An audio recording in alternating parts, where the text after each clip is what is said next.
യുകെയിൽ ജന്മനാ ഗർഭപാത്രമില്ലാതെ ജനിച്ച യുവതി മാറ്റിവെച്ച ഗർഭപാത്രം ഉപയോഗിച്ച് കുഞ്ഞിന് ജന്മം നൽകി. ആദ്യമായാണ് യുകെയിൽ മാറ്റിവെച്ച ഗർഭപാത്രം ഉപയോഗിച്ച് കുഞ്ഞ് ജനിക്കുന്നത്. കുഞ്ഞിന്റെ അമ്മയായ 36-കാരിയായ ഗ്രേസ് ഡേവിഡ്സൺ പ്രവർത്തനരഹിതമായ ഗർഭപാത്രമില്ലാതെയാണ് ജനിച്ചത്. 2023-ൽ അവരുടെ സഹോദരിയുടെ ഗർഭപാത്രം അവർക്ക് ലഭിച്ചു. അന്ന് യുകെയിലെ ഒരേയൊരു വിജയകരമായ ഗർഭപാത്രം മാറ്റിവെക്കൽ ശസ്ത്രക്രിയയായിരുന്നു അത്. ശസ്ത്രക്രിയയ്ക്ക് 2 വർഷത്തിനു ശേഷം ഫെബ്രുവരിയിൽ ഗ്രേസ് തന്റെ ആദ്യത്തെ കുഞ്ഞിന് ജന്മം നൽകി.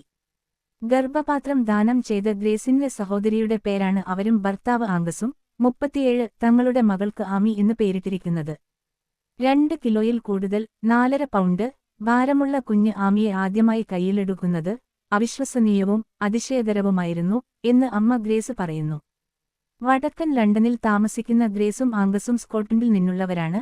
മാറ്റിവെക്കപ്പെട്ട ഗർഭപാത്രം ഉപയോഗിച്ച് രണ്ടാമത്തെ കുട്ടിക്ക് ജന്മം നൽകാമെന്ന് അവർ പ്രതീക്ഷിക്കുന്നു.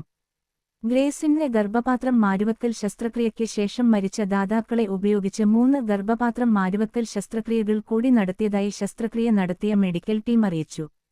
2019-ലാണ് ഗ്രേസിന്റെ 2 സഹോദരിമാരിൽ ഒരാളായ ആമി പർഡി തന്റെ ഗർഭപാത്രം ഗ്രേസിന് ദാനം ചെയ്യുന്നത്.